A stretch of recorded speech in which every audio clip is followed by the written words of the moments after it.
There was once a widow who had 2 daughters, one of whom was pretty and industrious, whilst the other was ugly and idle. But she was fonder of the ugly and idle one because she was her own daughter, and the other, who was a stepdaughter, was obliged to do all the work and be the Cinderella of the house. Every day the poor girl had to sit by a well in the highway, and spin till her fingers bled. Now it happened that one day the shuttle was marked with her blood, so she dipped it in the well to wash the mark off, but it dropped out of her hand and fell to the bottom. She began to weep, and ran to her stepmother and told her of the mishap, but she scolded her sharply, and was so merciless as to say, "Since you have let the shuttle fall in, you must fetch it out again." So the girl went back to the well, and did not know what to do, and in the sorrow of her heart she jumped into the well to get the shuttle. She lost her senses, and when she awoke and came to herself again, she was in a lovely meadow where the sun was shining, and many thousands of flowers were growing. Across this meadow she went, and at last came to a baker's oven full of bread, and the bread cried out, "Oh, take me out, or I shall burn! I have been baked a long time."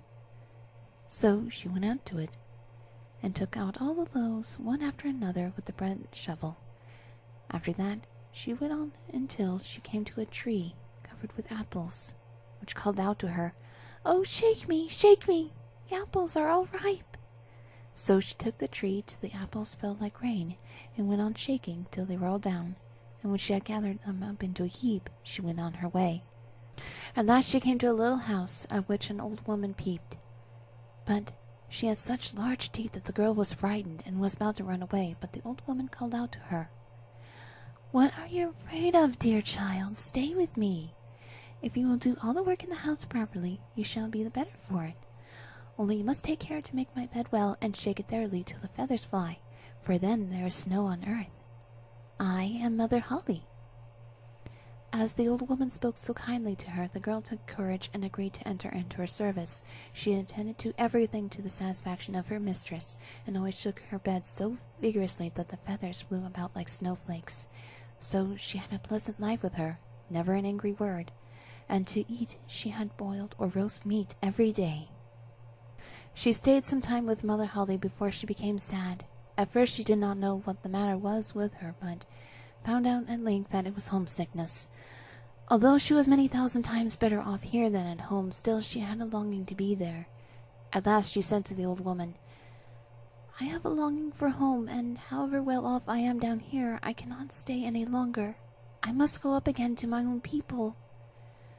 Mother Holle said, "I am pleased that you long for your home again, and as you have served me so truly, I myself will take you up again." Thereupon she took her by the hand, and led her to a large door. The door was open, and just as the maiden was standing beneath the doorway, a heavy shower of golden rain fell, and all the gold clung to her, so that she was completely covered over with it.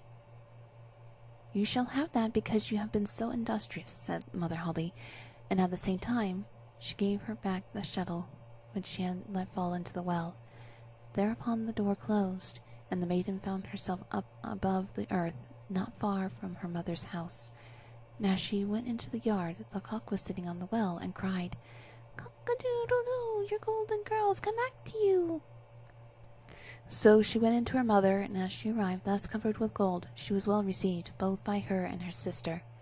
The girl told all that had happened to her, and as soon as the mother heard how she had came by with so much wealth, she was very anxious to obtain the same good luck for the ugly and lazy daughter.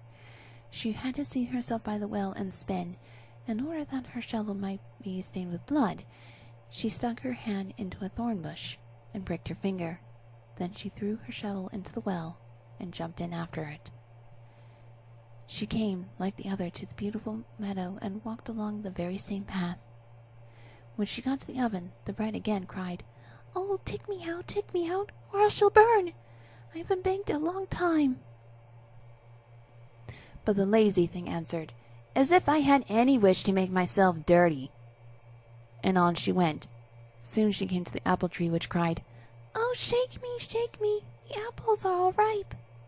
But she answered, "I like that, but one of you might fall on my head," and so went on.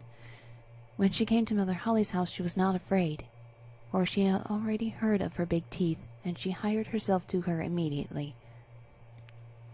The first day she forced herself to work diligently and obeyed Mother Holle when she told her to do anything, for she was thinking of all the gold she would give her. But on the second day she began to be lazy, and on the third day still more so. And then she would not get up in the morning at all. Neither did she make Mother Holle's bed as she ought, and did not shake it as to make the feathers fly up. Mother Holle was soon tired of all this, and gave her notice to leave. The lazy girl was willing enough to go, and thought that now the golden rain would come. Mother Holle led her also to the great door, but while she was standing beneath it, instead of the gold, a big kettleful of pitch was emptied over her.